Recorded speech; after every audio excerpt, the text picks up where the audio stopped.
Hey, YouTubers, Tasman here, bringing you another episode of Foundry Virtual Tabletop from the ground up. And in our last episode, we spent quite a bit of time on the items and made like one of each just to look at the features they had. We'll probably delve more into them in much more detail as the series goes on and stuff, but we're basically just trying to learn most we can about the interface itself. So one thing I've keep forgetting to do, and I need to do this like in every video until we get done with at least this top bar, is one thing that you're able to do in Foundry Virtual Tabletop is sometimes like we're in here and we're like, oh, we need to roll this or something, right? Or in actors, and or combat is probably the best place, like, you know, we're doing our roles and stuff like that. And then we always have to bounce over to our chat window.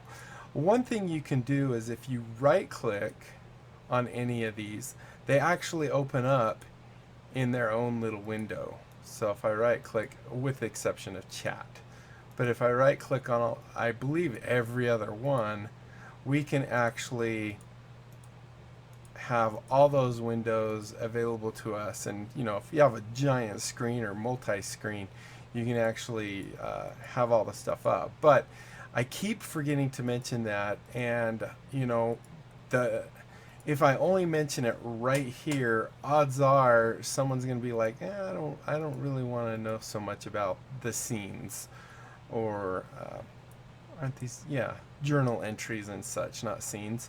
And so they'll skip this video. So for these remaining videos, and I don't know how many there will be, but we will be hopefully remembering to mention that in each video from here on out, because I think it's a really good feature, and I just missed it before.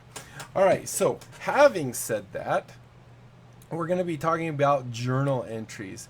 Now, we've seen how you can actually use the VTT assets, and if you're joined to their Patreon, you can actually download or export parts of your adventures and such from D&D Beyond. So, for example, here we have Axholm, right? With also a new journal entry in there. I'm not sure why, but it has one. Let's delete some of these blank journal entries, I believe. I don't know what test note was, just testing. So anyway, you can have these. Now you can also have these attached to maps. So if we're in a map, and we want to attach this to it, what we can do is on the map screen, and we kind of went over this a little bit, but I don't think I have an Axholm one, but let's say the Cave Temple is what we want. We can actually link the Axholm entry into there. And then I believe when we're in, whoops, not the animated one, if we are to activate, if we're in this one, then we can also come into here and where is it? Is it this one? Journal notes.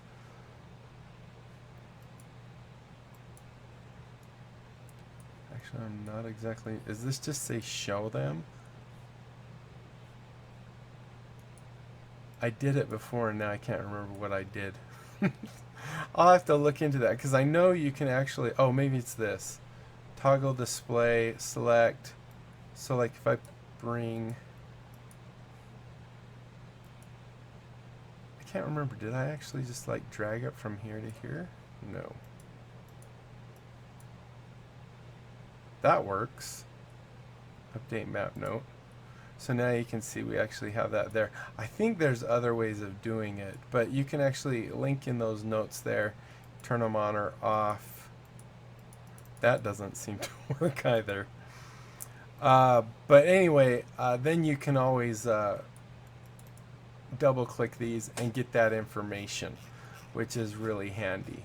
So you're able to do that. You can create your own journal entries, which is just basically a giant customizable thing here, and then you can even assign your journal entries to things such as your different maps, I believe. If we come here, let's shrink this down just a little.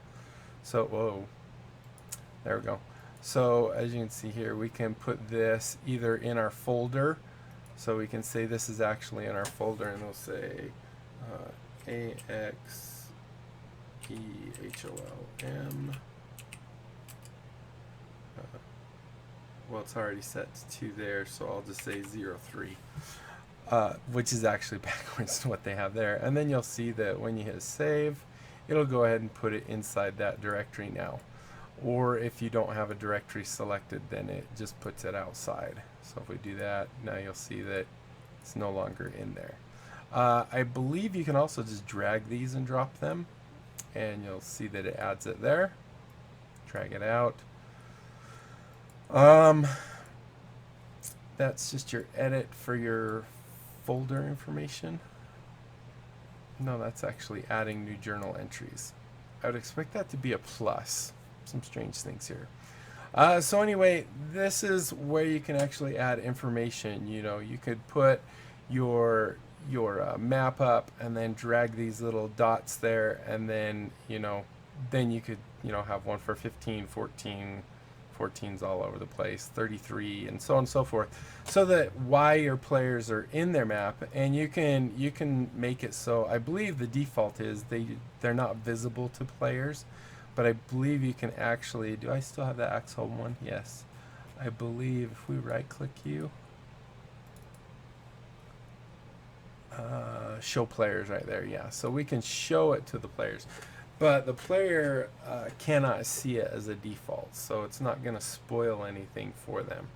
And this is just the standard type of thing where you can have an image. If you have an image, you can have the text, and of course text can have embedded images. So this is your copy, this is the one to show the players. If there's secrets, I wonder if there's a secret in here. I don't see any off the top of my head. But you can also just show these to the players directly just by clicking on those, which is kind of nice. And then of course these are all links to our Google. It'll take us to D&D Beyond because that's where it's linked to. I don't know, can we see if we click edit, open link, so it did open up in a different window, the Google, for me, but that's because this was all imported from D&D Beyond. I'm not sure if can we see that Google again? Here's a Google. I want to try something. I want to see if we can actually see the link. Link? No, it doesn't show you the current link. But anyway, there you go. So that is basically, in a nutshell, the journal entries. Next thing is search tables, or not search tables, sorry, tables. I was reading that. So tables are what you use for all different kinds of things. You have random loot tables, you have all kinds of tables in D&D. You might even have tables to tell you the weather and things of that nature.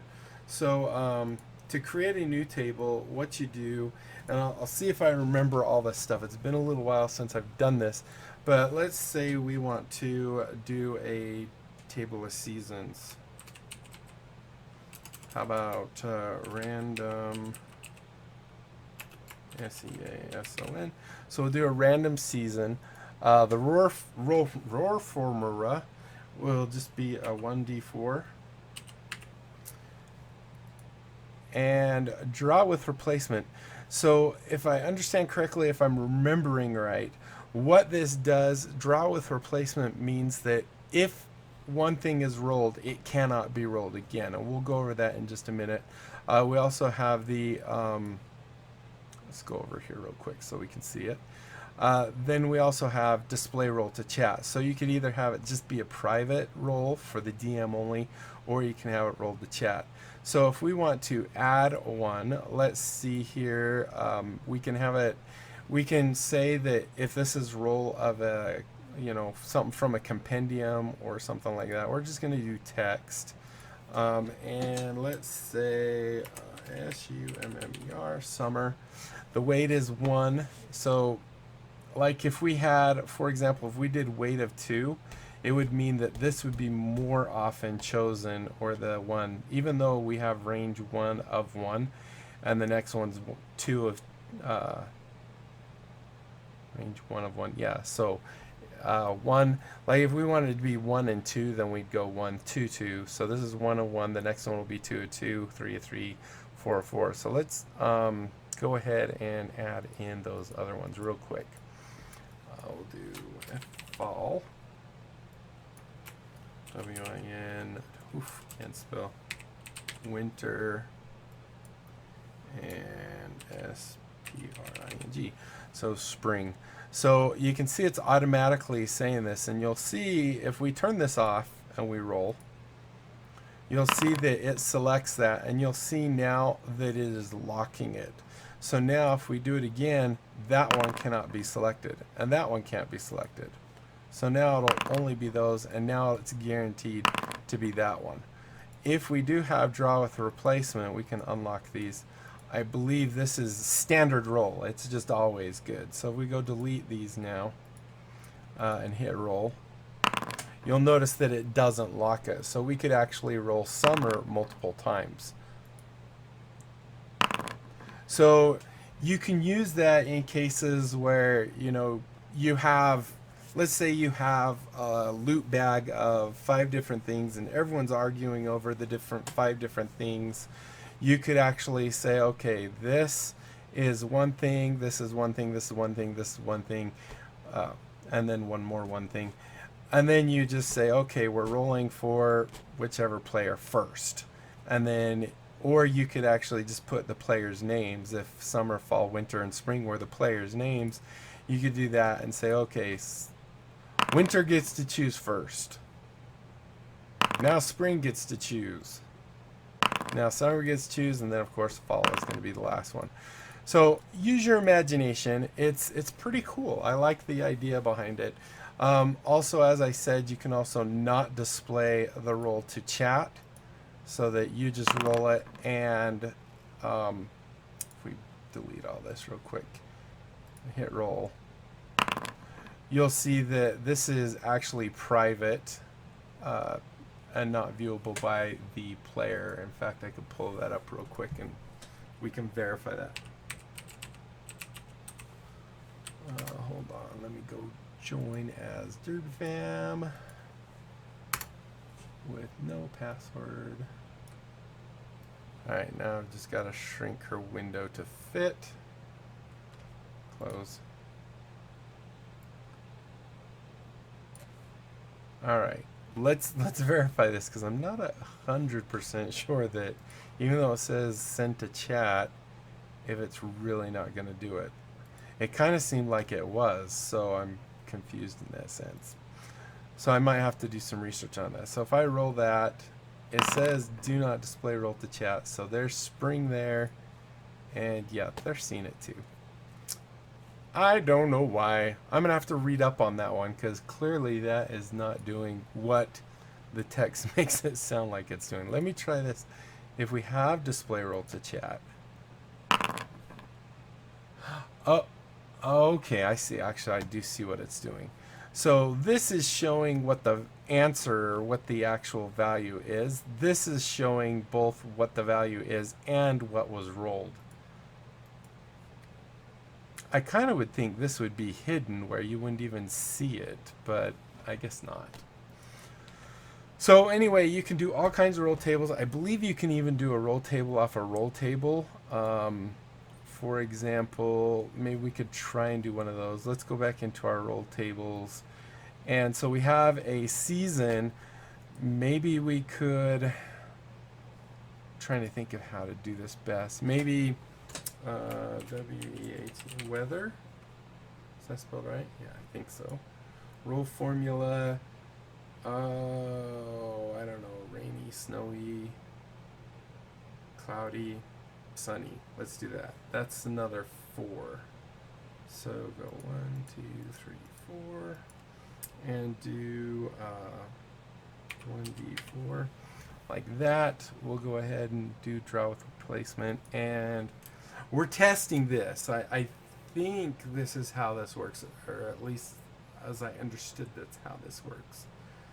So I believe what you can do on, oh, I'm not calling the table, W-A-T-H-E-R, weather, update, and then I need this one. This is going to be season. Okay, so I think what you did, let's try this. Actually, I might. There's some questions I'm asking myself right now that has me wondering some stuff. Oh, I was gonna kind of show you weight though. Now that I'm thinking about that, so if we were to say the weight on this is 2, this means basically out of all these rolls, out of, I don't know what the actual statistics would be, but for example, if we were to roll 5 times, we should at least get 2 summers in there. Let's try and do that and just see if it works at all. So there's that. So far, not. Actually, it seems less likely. Maybe the weight's the opposite way. So let's do 1 here just to verify this, and maybe 5 here.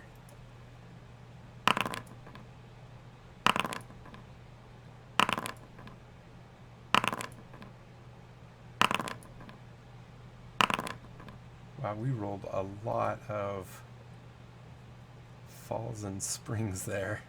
All right, now I want to try another thing. We're going to see if we can maybe force it the opposite way that we're thinking. Let's see if this is actually going to give us more springs.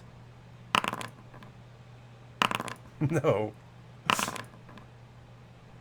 1 spring. Let's change this to 1 and see if we get falls and springs maybe. No. No. No. All right, forget everything I said about weight because I must not understand it very well. I'm going to research that one out, and in the next video we will go ahead and look at that. So what I wanted to check here, I think if we set this to, I know if we set it to entity, we can actually set it so, for example, it's an actor, and what actors have we got? Which one's actor is this? So let's say character, C-H-A-R-A-C-T-R. So, and we'll just set this back to 1 and 1. Update. Oh, did I not update when I did all that 5 stuff? I might not have. So what I just want to show you, if we ever get our actor, there we go. You'll see that it actually is rolling a character instead. So if we click on that, we can actually see the character.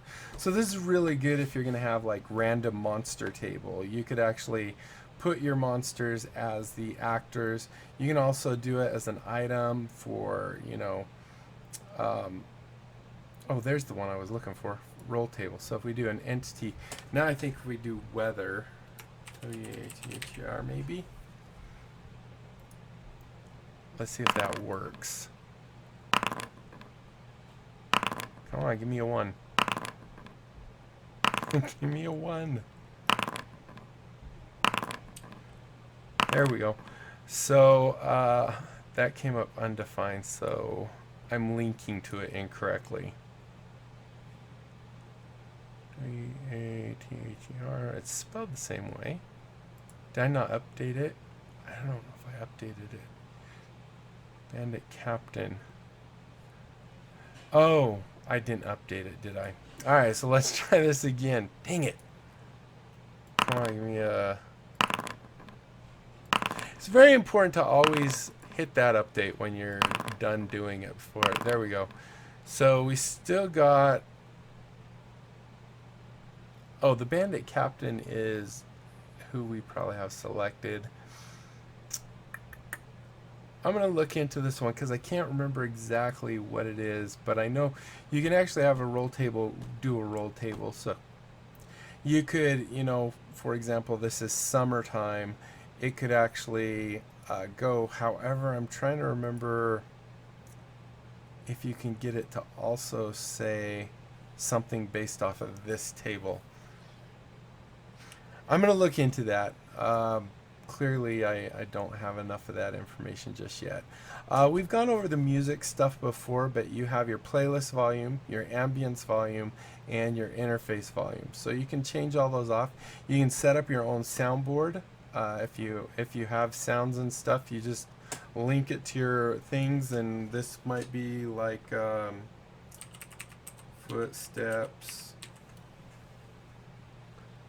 And then I think I might have some sounds. Sounds. FX. We have a spell. So you can do this, and then you can set up your thing. You can set it to repeat until you stop it. But now you'll see that we have one called spell and footsteps, which are both set to the same thing. Then you can always go in there, edit it. We'll go ahead and get rid of this one. Can we just, oh wait, there it is. Delete, right there. So you can set up a little soundboard if you want. Was this one like linked to that something? Spell FX. Directory does not exist. Sounds. Wait, now I'm in a different directory. I don't even know where I am. So this is no longer deselect. And we'll do drum. Maybe.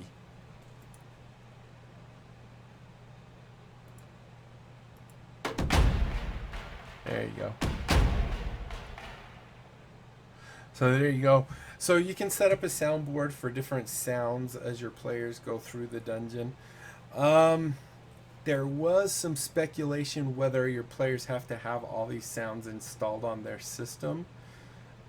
I don't think they do. I'm going to have to test that. However, it's going to be really hard to test. I'll have to like get my laptop out or something and open it up in there to see if it does it. Because obviously if I do it from this very system, it's actually going to do it. But I believe it'll just stream the sounds personally. So you can set those volumes and everything up there. Next we have is the compendiums. Now one thing I did notice is there was an update to the 5e rule set. It is now at 195 where it was at 194. Kind of obvious. But unfortunately, looking through here, I did not see anything that was what I was hoping I'd see really soon, is an SRD for backgrounds, although in the SRD technically there's only the Acolyte one, so there's not a lot there. But there is the races, and I think that would be really good to have that race information. You know, if you could drag or drop that into your thing, it'd be awesome if you ask me. Totally awesome. So there's that, and then of course we have the settings, and we've gone through the settings before. Geez, I finished everything else and I didn't. I'm gonna have to keep mentioning in a couple videos that you can right click these to get them to open in a new window. So in settings we have our basic settings. We have managing our modules. All you have to do is you check them, the ones that you want. For example, if you want pingability, you download pings in the main launcher interface, save it. It will reboot your system. Basically it'll restart Foundry, and then if you want to configure, so basically I believe what pings is if you hold the mouse button, you'll see that it actually draws a ping. Now everyone else can see that, and it will base off of the color that you have for your little dot, right? Which we already talked about how you do that. It's under player configuration. You just choose your color there. So everyone can do that. They can ping things, so you know who's pinging and what they're pinging, which is really nice. This is a feature I would love to see, and this really isn't obviously in Foundry, which I think it should be, but I also think it should be in Fantasy Grounds, because I always have to like draw a quick arrow pointer saying, oh, go here, this is what I want you to look at, or draw a circle or something. And it'd be really nice to have something that just pops up, stays there for a second, and then automatically goes away. So that would be really cool. Now, if your module actually has any settings to it, you don't go into manage modules, you go into configure settings, and then you'll see there's a module settings in there. That can be a little bit tricky. You have your core settings, the system settings, and then module. Then if we scroll down a little ways, we can see that there is a minimum permission, so we could say, I only want to let people that are marked as trusted do pings, or I can allow players to ping as well. There's how you do the ping. It doesn't look like this is actually something, so it's probably parsing it, so it wants it specific. The mouse button that needs to be held, so you would 0 for left, 1, 2 for right. So this just must be a default because it's just a left click. Mouse button screen moving. So that is when you're able to ping. Now if I'm trying to move the screen, for example, like this, and if I use, right now I'm using right click to move that.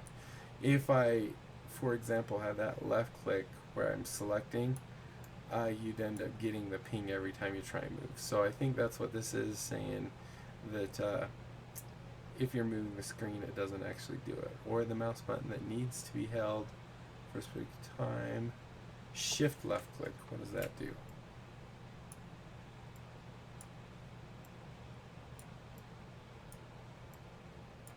So it centers the screen off of wherever your mouse is, and then draw. I'm not sure what the usage of that is.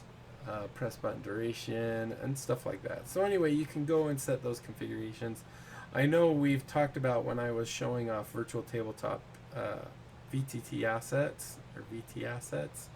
I kind of walked through those same type of things. So that is that.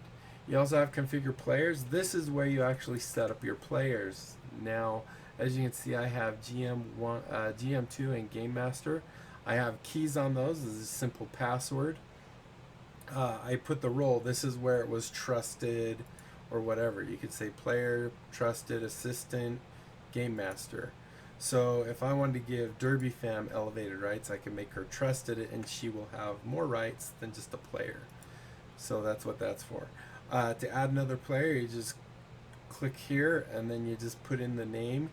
If you want to generate a password for them, you can do that, and then you just get them that information. I believe, I'm trying to remember if it actually created a link. No, it didn't. So really easy to do that, and then you just click launch game session. That brings you back into your game as a new session once again. Return to setup. That takes us back to the setup screen. This is actually kind of a good thing to know, because if you do log out, it takes you to the screen where you type in your credentials for your world. This one should take you all the way back out to where you can actually choose other worlds. If you have control reference, this shows you all your different controls. There's actually a lot more than I thought there was, which is kind of cool, all the different things you can do. Then we have the documentation. This will open up a kind of inside web page inside here and take you to just their web page, basically. Just the knowledge base, which is kind of nice. And then the community wiki pages is kind of the same thing. It's going to take you to the community wiki, obviously, where you can get all kinds of information, Foundry community macros, things that people have written, Foundry community tables. This is, if you're trying to get some tables to work of your own, but you're not exactly sure, this is a really good place to go in order to, well, I can't pull it up here. It pulls up in a new web browser. So Anyway, this, you could get good reference material for your thing there. So there's that. And then Imitation Links, this is to send a link out to people. Obviously these aren't my IP addresses, as I've shown before, that it's all through NAT and stuff like that. That's not the IP addresses that I actually give out for this. So there's that. And then there's the logout. This little arrow right here just makes it, if you need more real estate, you can actually just shrink that thing. You can also do it here, and you can do it here to make, well, that's already smaller. You can do it here to shrink up all those buttons. I don't think there was one for this. So it helps you get more real estate. And I think that pretty much completes the interface. I mean, I don't know how many episodes this was, but I think we went into some good detail. There are still some questions that that have arisen through our testing and looking at this stuff that I will definitely look into and see what I can find out, and then I'll let you guys know. But such as the weight, I'm really kind of curious about the weight with the roll tables. So anyway, guys, this has been going on for about 30, almost 32 minutes. So I'm going to go ahead and end here. Hopefully you guys enjoyed it. If you did, be sure to leave a thumbs up down below. Aside from that, comment, like, subscribe, follow me on Twitter, check out my Discords, and if you have any recommendations of where to go next, I would love to hear it. I was thinking probably actually character creation, which in this is considerably more complex than, say, Fantasy Grounds, which is just drag and drop. So, and it's still kind of even a learning process for me, especially without the compendiums for races and backgrounds. So that's it, and until next time, I'll be seeing you later. Bye.